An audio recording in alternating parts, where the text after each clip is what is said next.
Welcome to October the 8th, 2020, the first and last time that this day will ever happen. And we get to make this day any way that we want to.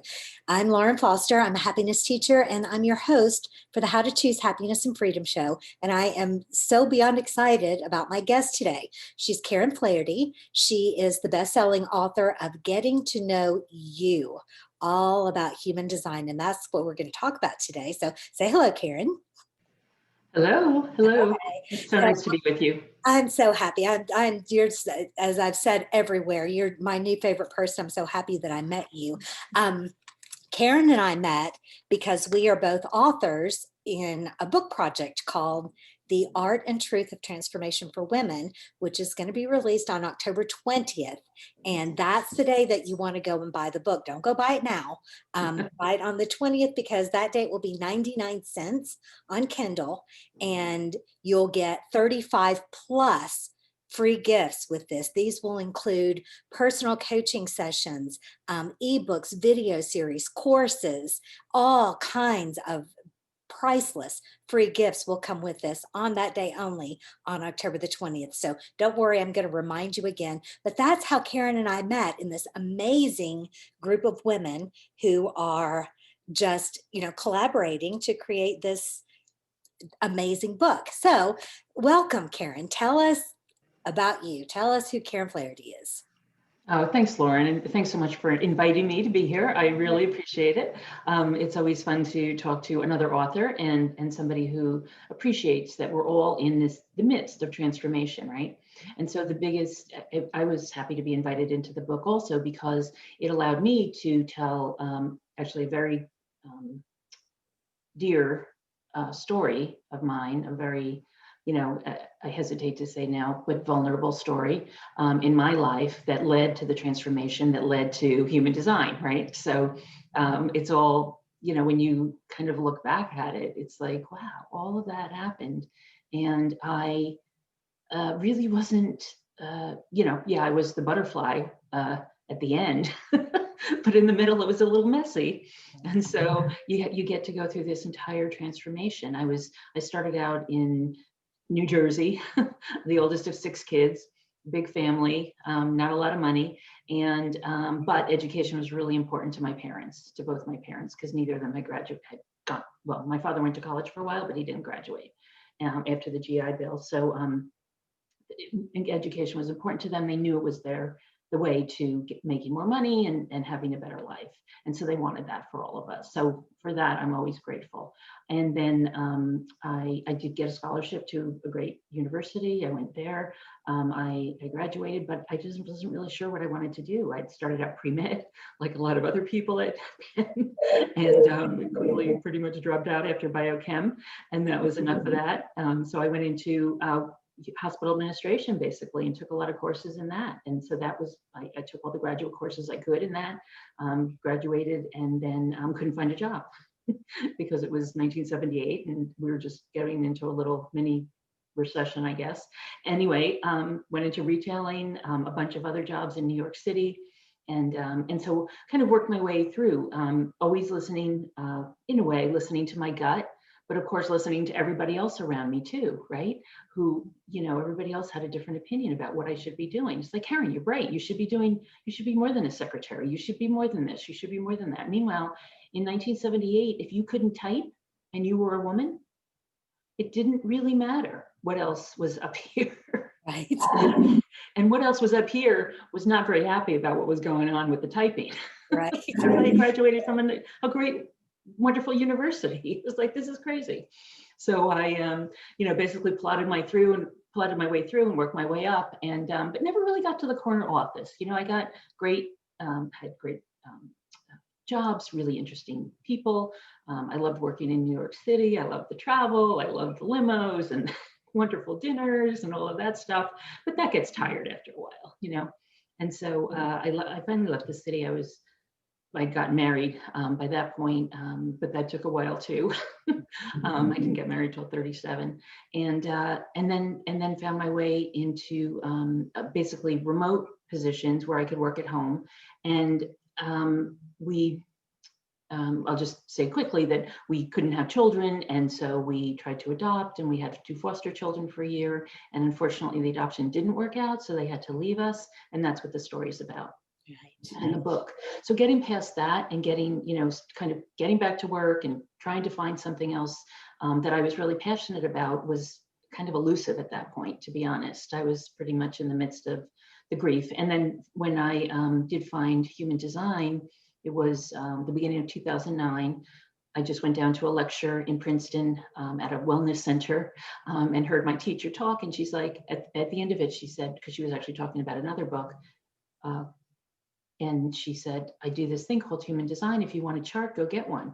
And I was like, human design? That just, all of a sudden my ears perked up. I was like, oh, this sounds really interesting. So I went to the website, got the chart, got a session with her, and just really have not left it since. I was just hook, line, and sinker for human design because it explains so many things about my life after being, as you can imagine, working in New York City all those years. I was completely in a therapist's office almost every week. There were lots of things to unpack. And then after I found human design, all of a sudden all my answers came, right? All of a sudden it was like, oh, I'm okay. I'm not so broken, as I like to say in my little thing. You're not broken. You don't need to be fixed. And Right. so just to hear that was like so refreshing, right? And this was, 10 years ago now, in 2009. So just to be able to hear that, just to be able to hear that I was okay, that I was really here for a purpose, that it really didn't have so much to do with business as it had to do with love. I was like, what? I don't know if that's me. I was like Miss Corporate America, for a long time. And so I didn't know if I could give up that mantle, but eventually that happened. That is one of the things that attracted me to you because I have a giant skeptic in my brain that is always anytime anything astrology or anything that seems kind of out there and woo woo. I have this part of my brain. I don't want to have that part of my brain, and I've been squelching it, but that says, nothing's preordained, and that just kind of argues with me. But Right. seeing that you are such a logical, pragmatic, scientific corporate girl, and that all of this made sense to you, encouraged me to delve deeper into it as well. And Yeah. that I don't think that anyone can predict the future, and human design doesn't do that. So It that's doesn't. It's not a divination tool yeah, at all or predictive at all. right. But But it allows you to be you, right? yeah, And the way I was able to prove it, Lauren, I mean, you'll actually laugh. I don't know if you saw this or if I said it in the book, but I made myself go to all these holistic fairs the first few years I knew about human design because I needed to prove it to myself before I would even tell my friends and family about it because they know me to be a little, I'll go into different things and research different things and tell them, oh, did you hear about this or did you hear about that? And they're like that, like they didn't want to hear another thing from me. So I was like, I am not going to touch this with a 10-foot pole unless I'm convinced that it works, right? So I went out to all these holistic shows. One year I actually did, even my teacher said, oh my God, you did 25 shows this year. 25 shows, that's like every other weekend, right? I was doing a show, and this was in addition to my full-time job, right? So it was like the prepping and the pain and and the being at the show all weekend. But I did thousands and thousands of charts, and there was not, unless they didn't know their birth time exactly for the day, there was nobody who walked away and said, "Oh, this is crazy. This is wrong. This doesn't work." They were all like, "Oh my gosh, this is amazing." And it really, and this is all, even including the women who came with their husbands to these things, do you know what I mean? Or partners of another kind or business partners, they all said, oh, wow, oh, that makes a lot of sense. And so, okay. So because I got to talk to them all for 5 or 10 minutes. tell us as I what ran their human chart. design is. Everybody's going, okay, what is it? What is it? What is it? After all this, right? What is it? It is, so it is a personality assessment. And I use the word tool for lack of a better word, but it's really a personality assessment awareness. So it's an awareness of you and how you are, how your energy is consistent in your body all the time. And the funny thing is it's based on quantum physics. It's also based on biogenetics and modern math. That's on the modern side. And then on the what I call the ancient side. We've got the I Ching, both astrologies, Eastern and Western. We've also got the chakra system and the Judaic Kabbalah, which I really like, that it's also based on the Kabbalah, and which is, it's actually the tree of life. If you look at it, it's the tree of life upside down. And so, yeah, Didn't so that's notice pretty that. cool, right? Yeah. And then the chakra system, right, all the way through. And in 1791, we know that in addition to the 7 chakras, which we all talk about, we actually got to 9 chakras. And that's why we talk about it as 9 energy centers, because the heart separated into the identity center and the will, basically. And then the fears and the emotions also separated. So what we call the solar plexus in, colloquial terms, is the fears and emotions. We actually separated them out, and that's what's on both sides here. And so it's a different way of looking at it than just the chakra system, but it really works. And each of those 9 centers has a different vibration. And from this, we can find exactly how you interact, actually who you are energetically, right? But then how you interact with other people, which is the real, that's the real bonus with human design. So you get to see who you are, but then basically you also get to see how everybody else is reacting to you and how you're reacting to them. And so whether it's a partner or a romantic partner or your children or your parents or anybody in your circle, you're going to react differently with them. And we all know that, right? You meet somebody and you're like, oh gosh, I could have, why didn't we meet years ago? You're so, you're so wonderful. I love being with you. It just feels so good, right? That's what we say. Whereas some other people, we say, oh gosh, I'm sorry, I have another appointment. I got to get going, right? Only because the energy doesn't feel good. Right. Or the other funny thing is the energy feels exactly the same. So if you meet somebody who has exactly the same centers that you have colored in, these different colored centers colored in, it's not going to feel so good, which again does the similarities kind of repel and the opposites attract, right? So most people who are emotional are attracted to people like me who are not emotional because they like that I'm kind of cool, calm, and collected, right? Right. Not emotional either. But some people are emotional. And so they have this wave that goes up and down and up and down. And to be honest, just being able to explain that to people is a huge gift. Yeah. Because many people don't realize they're emotional and they wonder why they act the way they do. Okay, so I think this is a good time. Then tell me if I'm wrong to describe the 5 different energy types, and then I have a great example from my life that I want to share after. Okay, cool. All right. And I'm not going to do them in great detail because you can find the information on the internet and a lot of on my website and a lot of other websites. And I do have videos on my website, by the way, of each of these, and they're just short, like 2 to 5 minutes. Yeah, so But let me basically, interject here so that wherever you're watching this, if you're watching it on Facebook or YouTube or listening to the podcast, just look below and we'll share all this information, all the links in the comments or in the show notes or somewhere nearby. There will be links that you can get to Karen easily and get your chart done. It's so cool. yes, and the charts are always free on the website. Mhm. So don't hesitate and get yours, get your husband's, get your children's, get whoever you want. They're all free. Right.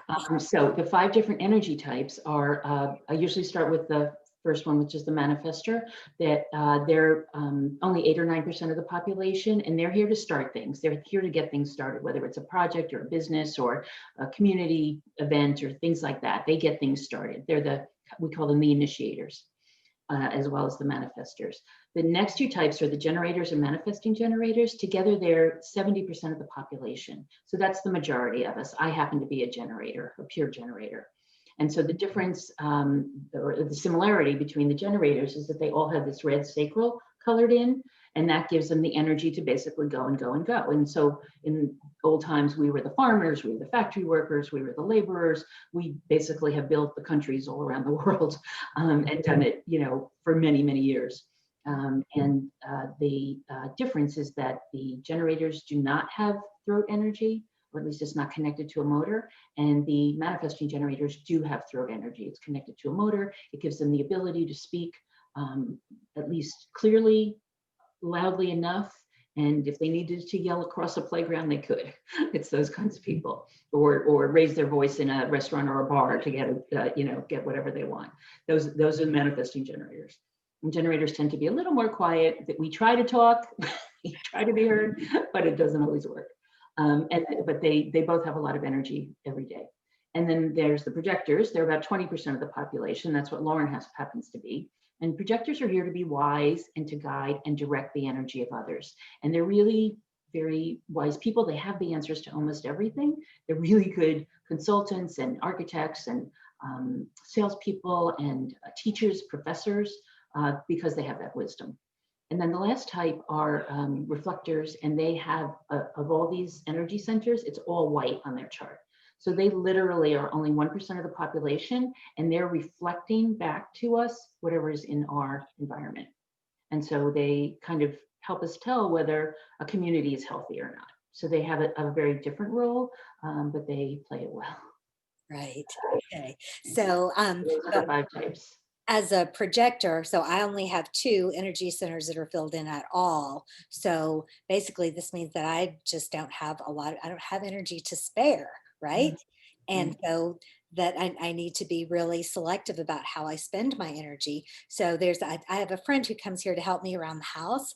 Mhm. And one night she stayed here overnight with my dogs while I was off doing something. And I called her the next morning. She said, "Oh, I didn't even sleep. I just piddled around and watched TV." And I was just flabbergasted. I would have been destroyed had I stayed up all night. And she does this Right. all the time. She goes and goes and goes and here and there. And her chart is lit up all over the place. She does have the big energy center, and she's got lots of other um, areas that are colored in. Again, I'm talking in very Mhm. kindergarten terms That's okay. as much That's as all what right. I understand. But we so enjoyed, and when I told her what I knew about her chart, she's like, "Oh wow, yeah." And she was going to go to your site and check out more stuff too, because Uh-huh. it's yeah. Great. What was cool is she's like, I love that you see this in me and that you appreciate this in me, that Yes. you Yes. and so it helped our relationship just to know that she has the energy. So I didn't feel guilty about, having her Mhm. do things. And, I could appreciate her. It's just, it will help your life in a lot of ways, Mhm. is the thing. Yeah, and actually to that point, I mentioned the 5 different energy centers, or sorry, energy types. But what's different about each of those energy types is that they each have their own decision-making strategy. And so this is well, there's 3 things with human design that everybody will understand, or at least start to understand once they get their chart, is that first of all, you have all different energy centers colored in, which is your energetic blueprint. Let's call it that, right? It's an energetic blueprint. This is how you operate and what people feel from you. Then there's the decision making strategy, which if you probably had, if you're more than 20 years old, let's say, you probably have an inkling as to what that is, and you probably figured it out. And in fact, young people are very good at using their guts, because that happens to be the strategy for a bunch of people. And so the decision-making strategy that will help you make decisions going forward. So you may have known about it, you might have wondered about it, but now you'll know for sure. And then you can make those decisions all the time using that strategy, which makes a big difference for people, right? You can follow the breadcrumbs and try different things, but knowing for sure that that works, having confirmation that that works, is a big deal. And then the other piece is your life's purpose, because once if we talk, or if you talk to somebody else, you'll be able to get into more depth with your chart. I like to say that if we had time and wanted to sit on the beach and have a drink, we could talk about your chart for 10 hours, because that's how much information is in there. But the basis of it is your decision-making strategy. And if you know your decision-making strategy, that can change your life alone. So is it so like the manifesting generator? That's what's popping into my head, because my best friend is that, and also the friend I was just talking about. What is their decision making strategy? So the manifesting generator would have a decision-making strategy that's a little more, well, let's say for the peer generator, it's just listen to your gut or wait to respond to something in your outside reality. For the manifesting generator, it's a few more steps. It is listen to your gut, but then they should kind of envision, reprocess, figure out who needs to know what they're going to be doing once they decide with their gut what to do, and then inform those people. Not to get approval, not to get Permission. not to get permission, but just to let them know so that they don't get upset with them.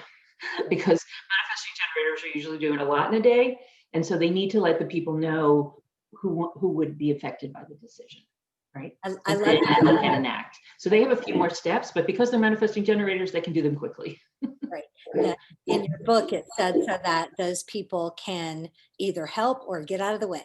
Right, exactly. I love it. That's awesome. Yes.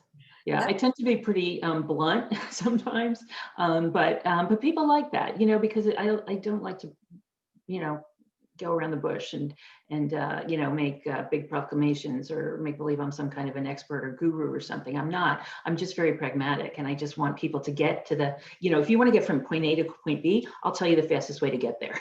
Right. That's And what I like to do. and you're getting all of that from the chart. And Yeah. so that okay, one of the parts of our course, I'm in one of Karen's current courses, and I was doing some of my homework this morning, and we were talking about or you were talking about homogenization and differentiation.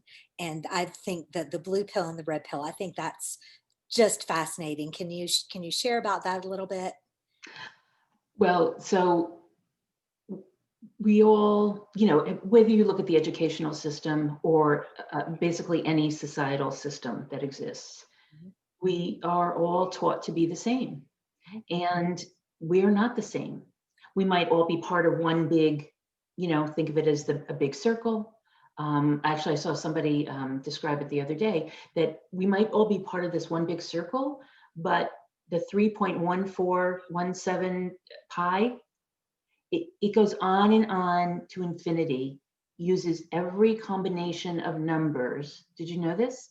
And every single telephone number, social security number, address, everything is in there. And it doesn't repeat. It never repeats. It just is always unique. And so that's what we are. We are always unique. Each one of those little digits is us, and we're totally unique. And it just goes on and on and on and on. And there's no two people who are alike. I actually, because my husband and I are so nerdy, we actually ran the numbers one night, and we came to 3.5 billion different combinations on this chart alone, just from what I'm pointing at in terms of gates and channels and the different energy centers and things like that. And so the probability that you're going to meet the one other person in the world who's exactly like you, unless it's your twin, is pretty rare. Right. Right?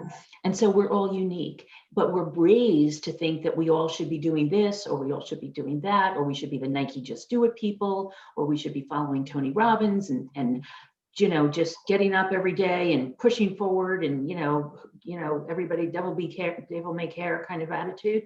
That doesn't work. It doesn't work for everybody. It works for some people, but it doesn't work for everybody. And it certainly doesn't work for me and you. For sure, right, Lauren? Right. So there are lots of different ways to get what you want. And so with this, knowing your chart, knowing a little bit more about you, we can find out exactly who you are, what would be best for you, and then figure out the awareness that allows you to decondition what you've learned, right? Because that's what happens.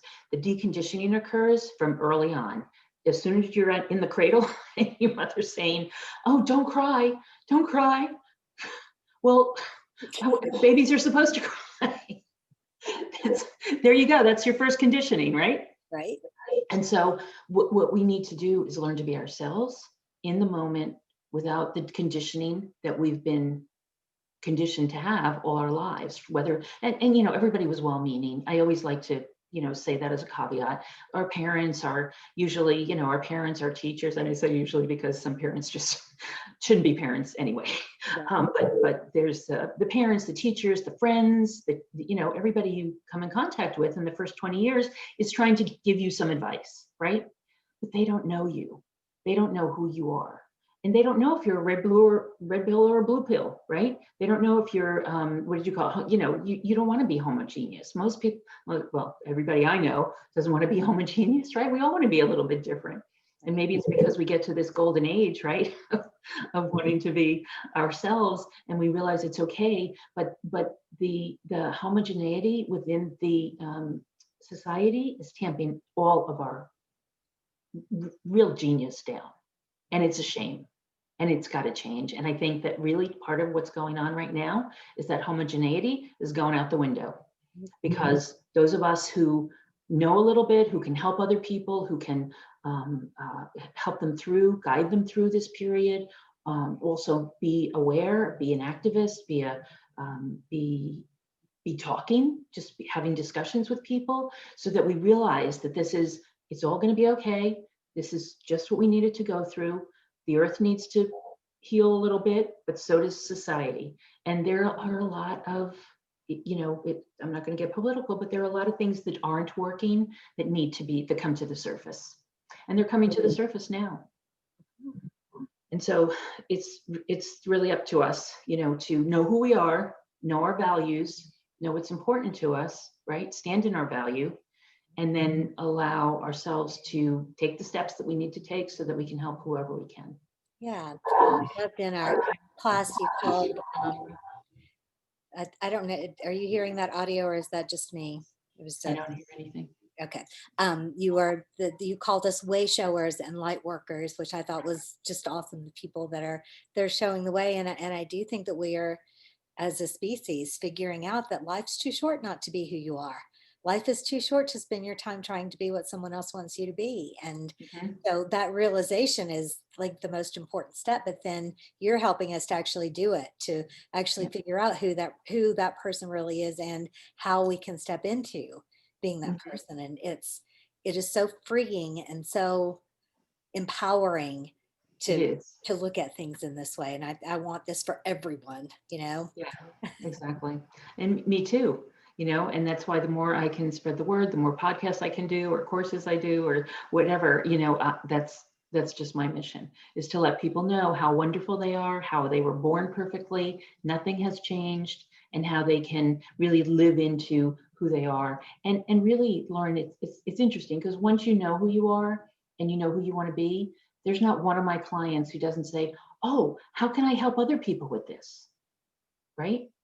Because once you're really okay with who you are, you realize there's a lesson there for other people, right? I mean, if you've gotten to this age, or any age at this point, really, right? You've probably learned a few lessons, right? And you're ready to teach other people. And so, most of my clients are teachers, most of my, and they may not know it, right? But they're teachers of a sort, right? Or as you say, way showers or light workers, however you want to talk about it. But we're here to help other people. That's really why we're here. We're here to be joyful. We're here to grow. We're here to so what is it? It's growth. It's the growth that leads to freedom. I like to say, and this is from the Abraham Hicks philosophy, but basically you grow, you get to a point of freedom, whatever that is, whatever type of freedom you're looking for, and then that brings joy. And then you grow again, right? And freedom again, different kind of freedom, and then a different kind of joy. Because the joys you had when you were 20 are a lot different than the joys you have later on in life, right? Whether it's children or grandchildren or your career or your pets or your neighbors and friends and family. It all changes over time. I talked to an 80-year-old friend of mine the other day who is holed up in his apartment in New York. God bless him. He's on a 5th floor walk up and he's having hip problems. But he said, Karen, I've never been happier in my life. I've never been more content, because he's got his artwork. He writes poetry. He's a brilliant artist. In fact, this is one of his paintings behind me, and which he made for me. And he said he's so content because he's surrounded by his books and his art and his poetry. And he is only retired for 5 years. He was a professor at NYU. But he's loving his life, and that is just so good to hear. And we've been friends for a long time, and so it's just fun to keep in touch with him and see how he's doing, and tell him to breathe. Keep breathing, Steve, and doing his exercises and drinking more water, because at 80 years old you tend to not drink as much water and things like that. So anyway, it's just fun to be in conversation with people who are still alive and vibrant and getting through this, right? Yeah, and that is so exactly the message that we're trying to spread here at Be Happy First, is that you can be happy anywhere, in any circumstance, in any situation, if that's what you choose. You should interview him, Lauren. Yes, I think I will. Remind me to hook up with him. It's amazing. So you brought up our one of our mutual favorite teachers, Abraham Hicks, and I know that you incorporate the law of attraction into your coaching and your teaching and things like that. I do. How does that tie in with the human design approach?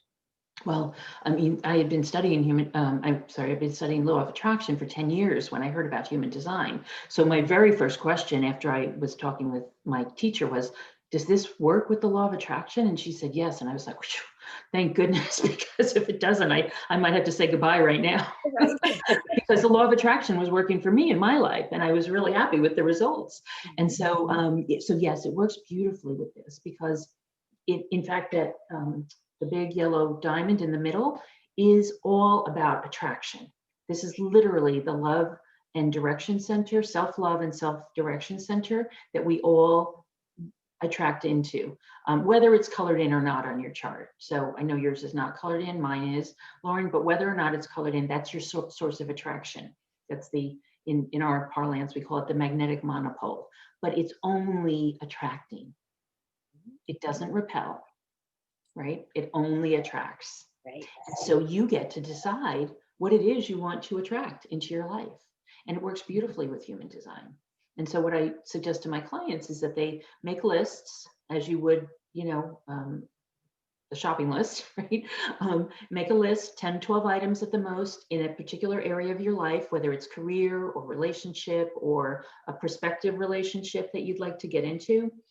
Make a list, just 10 or 12 items. What do you want that to look like? What do you want it to feel like? How will you be in that relationship or that new job or new career? And those are all qualitative items, right? So it's going to feel wonderful. I'm going to be appreciated. The hours are flexible. I'm making enough money. And when it gets to the money, I don't like to use numbers. Tony Robbins hates this, but I don't like to use numbers. I don't think the universe answers numbers. Who has ever asked for $1 million and just seen it drop right in? It doesn't happen like that. Right. But it does happen if you want to be abundant, right? So you say things like, I want to have enough money to cover my expenses, to put money into the business, to put money away for savings, and to do the things I want to do, right? With whether it's my partner or my friends or whoever. And that's an abundant feeling, right? When I have all that, I'm feeling abundant. When I have good friends, I feel abundant. When I have good food or wine, I feel abundant, right? When it's a good meal, you feel abundant. And so it's in air and water and the trees, being out in nature. Those are feelings of abundance, and many of them you don't even have to pay for. So you want that feeling of abundance to come into your life and into your qualitative list so that you're feeling that all the time. Now, we all need our visioning process to be specific, but now I'm going to rethink this because as you were talking, if I'm not assigning a number to my abundance wishes, then the universe knows what I want. The universe knows what is beautiful, and the universe knows what everything costs. Right. So, Exactly. so why do we have to? I don't know. It's almost like limiting. It's almost like Yeah. Oh, it is limiting. Oh, my stuff comes out a lot better than I write down. yeah. And that was one of my biggest ahas from this process. I'm like, oh wow, the universe is even better, better at this than me. I mean, when we got to Florida, I wanted one balcony, right? I got 4 balconies. So who could have imagined, right? Right. We have a lovely place. I look at more trees than I ever did in New Jersey. And so this is, and who would have thought, right? In Florida, I thought of it as one, kind of flat plain. But I found 2 things as I'm using these lists that I do. One is that the universe knows you better than I even know myself, or it knows me better than I even know myself, right? And really knows what I want. That it's also good at timing. So the timing is really good with the law of attraction when it comes to the universe and what it brings you. And so it does bring you things that are actually better than what you imagined. The other piece is that we have this, it's a cultural thing, but we have this feeling that the money has to come from the work that we do. And I'm here to tell you, the more I let go of it, the more the money came in from other places, had it nothing to do with me, nothing. And I mean, to this day, I still don't know where some of it came from, but it came. And so, it's just the weirdest thing. And so, just like 401ks that I'd forgotten about, that, the company decided to, this was the weirdest one, because I happened to, had paid for a bunch of those holistic fairs, just for example. And I was really, I had to pay off those bills because we had just moved. And I knew I had to pay them off. And I was just like, wow, it would really be nice if something came in.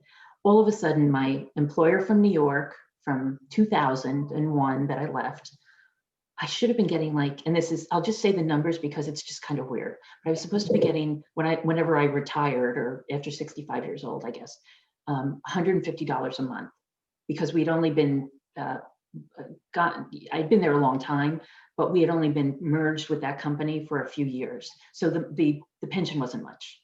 Right. And so it was supposed to be $150 after 65. And I was only, 50 something at that point. They said, we're going to give you, and I'll tell you, in excess of $50,000 cash. And this came in the mail, Lauren. And I looked at the number and I showed it to my husband, and he's like, what, are they crazy? But so this is why things don't happen strangely. And Abraham Hicks tells us stories like this too, where, they had a little piece of land and somebody wanted it and they paid this ridiculous amount for it. And she's like, it's just a driveway. What are you paying for? So things like that will happen. And guess what? That amount was just what I needed to pay off the bills. Like within $1,000, Right. I had to pay off. Yeah. Even after taxes, even after I paid the taxes, everything was good. Everything got paid off. So you can't make it up, right? You can't make up this stuff. When it works, and it works beautifully. And so I'm just a big proponent of it. And I'm just like, just let it go, let it be. And it doesn't mean you're not ever going to get tense again. It doesn't mean you're not ever going to get anxious again. But the more, I think they say that the more you're on the 50% or, like one side of it than the other, right? The more often you can do that, the better. So it's like stretching a muscle. Yeah. And right? so, yeah, exactly. And I just love everything that you say. And so I want you to say everything that I believe in your words, because you put things beautifully. Thank you. So we're talking about the difference between trusting that the universe has your back and feeling like you got to go out and be scrappy all the time. So I was a hard worker. I worked really hard most of my life, like Yeah. from 7 years old.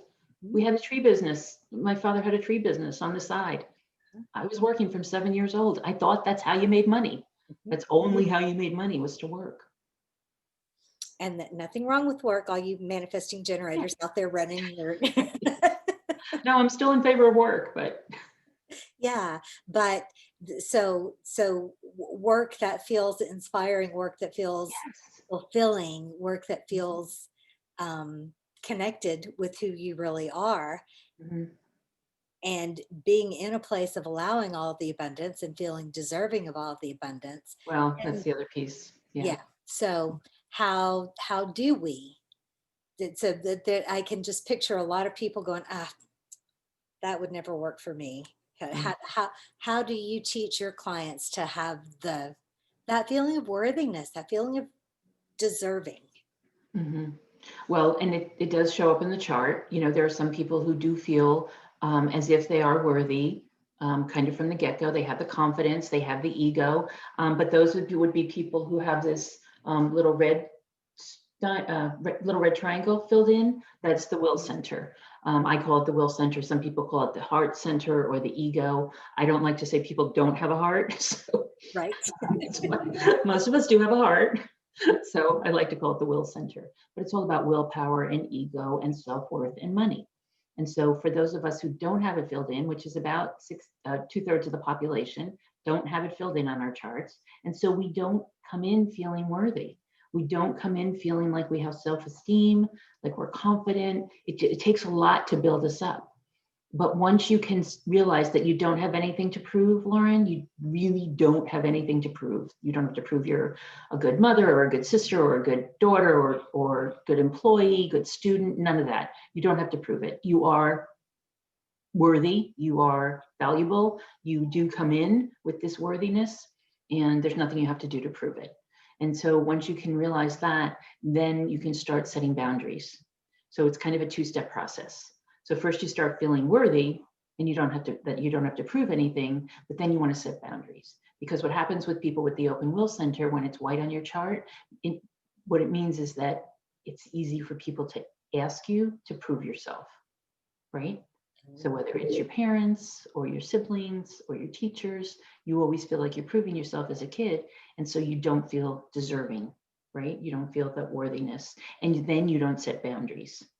And I think that the not setting boundaries is really catching up with a lot of people. It certainly, it was the bane of my existence for a long time because I had a hard time setting boundaries. I always felt like I had to prove myself. I was the type who, once I was making money, I was buying presents, Christmas presents for everybody, birthday presents, sending flowers, doing this, but just trying to prove my worthiness, as a friend, as an associate, as a client. Always trying to prove something, and even my parents would say, what do you get us all these presents for? We don't, you don't have to get us these things. My father even returned a bathrobe once. He's like, I don't need this fancy bathrobe. Because I was working in New York and I could buy the fancy bathrobes, He's like, I don't need this. To stop spending your money on things that we don't need. So it was, like overdone, right? Too much. But what does that prove? Just that I had the hole in me that just meant that I had to keep proving myself.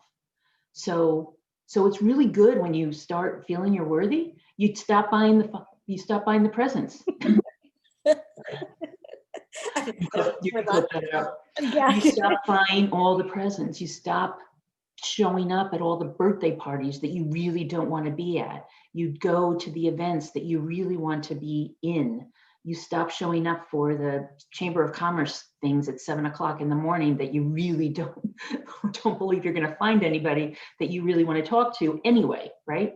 I would show up at all those 7:00, 7 a.m. Chamber of Commerce meetings, where you had to get up at 5:00 to get ready to go to travel to them. And I was miserable being there. And you know what? People could tell. I've got a poker face. Or I guess I don't have a poker face, right? I don't play poker. So people can tell what I'm thinking, right? So if I showed up at 7:00 and I wasn't happy, you could tell. You could tell. And who's going to want to meet you? So worthiness plus boundaries. This thing with boundaries comes up with my clients a lot, and I kind of have some confusion myself. So what I just heard was, saying no to things that you don't want to do. That makes sense for a boundary, but sometimes it feels like when you talk about setting boundaries, you're talking about dictating the behavior of other people. No, just your behavior. Okay, so that's all we have. We only have control over our behavior. Okay, exactly. So it's saying yes when you mean yes, and saying no when you mean no. Okay, that's the way I like to put it, right? That you really are just being authentic and saying no. And of course, you can say it as nicely as possible. Mm-hmm. If you don't want to, that's okay too. But you can come up with ways of saying, no, I'm so sorry, I can't make those cupcakes for the church event on Sunday. I just don't have the time. I'm so sorry. I'll, get me next time. And then the next time comes and you say, I'm sorry again. If that suits you, and then once in a while, you're going to want to make the cupcakes. Right. But why do we have to feel like we have to make the cupcakes every single time? Mm-hmm. It's just, we're not going to save the world with the cupcakes. Right. Right. And meanwhile, you're usually putting yourself at some risk, right? Because either you're not doing something for your family or yourself or your work that you really did want to do. Right. So it's a balancing act. You can do the pieces that you feel good doing, right? And that's the biggest thing. I just tell people, figure out what it is you really like to do that. When you do that, you're being yourself, you're being more authentic, and then everybody gets to see how happy you are, right? Because that's the path to happiness too, or contentment or fulfillment, whatever you want to call it. Right. When you're doing what you really want to do, and not only will you be happy doing it, you'll be making money doing it. because the money can flow a lot more easily into a happy vessel than a not so happy vessel. Right. One of my other favorite Abraham Hicks quotes is that there's no happy ending to an unhappy journey. So, Yeah. We think that if we're trudging through and making our way and doing our work and being miserable through it, and many of us can actually be miserable in our jobs and still keep going every day. We have the energy to do that. But, excuse me, for the most part, you would either be in something that you weren't really supposed to be in, and you might be taking somebody else's job, right, right? Somebody else's seat who really should be there, who really would love doing what you're doing, right. right? Yeah, Whereas then you can go off and do what you really want to do. I never thought of it like that. That's a great thing. So stop doing what you don't like doing and make room for somebody that will like doing it. Exactly. Yeah. Yeah. And go and do It's, it you want. it's the same premise as cleaning out your closets, right? So that more can come in, or leaving room for the prospective romantic partner, right? So that there's room for them to come in. It's that same idea. Making welcome. Yeah. I love Mhm. it. Yeah. Okay. All right, cool. So let's review go to the link below and get your free chart because it's fascinating. And then she'll also, when she sends you that, she'll send you all kinds of free resources to study up on what your energy type is and to learn more. And then if you're just completely fascinated and want to become your most amazing person, go ahead and have a session with Karen. You will love it. And yeah, Thanks, Lauren. get connected with her because she's yeah I've said it before, I'll say it, she's my new favorite person and my new guide and my life coach. And I think 5 times a day, oh, I'm gonna write this down and ask Karen. Oh, I'm gonna write this down and ask Karen. And see what my chart says about this. Okay. Yes. All right. And your chart has a lot of answers in it. Yeah, all the answers, right? Yes. Yeah, yeah. That's my perspective. I can't wait to learn more. All right. Yeah. So is there anything else that you want to add before we wrap it up for the day? Anything we forgot to talk about? No, I think we covered a lot, but I would just say that everybody's unique, and we all have a purpose, and we all have a story that we can really kind of dive into and make our lives much more exhilarating, happy, fun, all the good stuff. We don't need to labor the way we've been laboring. It's an old prospect from the 20th century and 18th and 19th centuries, to be honest. 18th, 19th, and 20th. Now we're in the 21st century. It's time for a new story. New story. Awesome. I love it so very much. Okay. So again, thank you, Karen, for being here with us. It's livingbydesign.com. No, livingbyhumandesign.com. Living.com. Right. Yes. Okay. Thank you, Lauren. All right, thank you. And we're going to be back next week with another of my fellow authors. Her name is escaping me at the moment, Sarah. Sarah Lascano is going to be here with me next week. And remember, on the 20th, you want to be ready to pay 99 cents for your exclusive Kindle copy of The Art and Truth of Transformation for Women, along with all those gifts that are going to be there. And I'm going to see you back here real soon. In the meantime, remember that happiness is a choice and you can always choose to be happy first. See you later.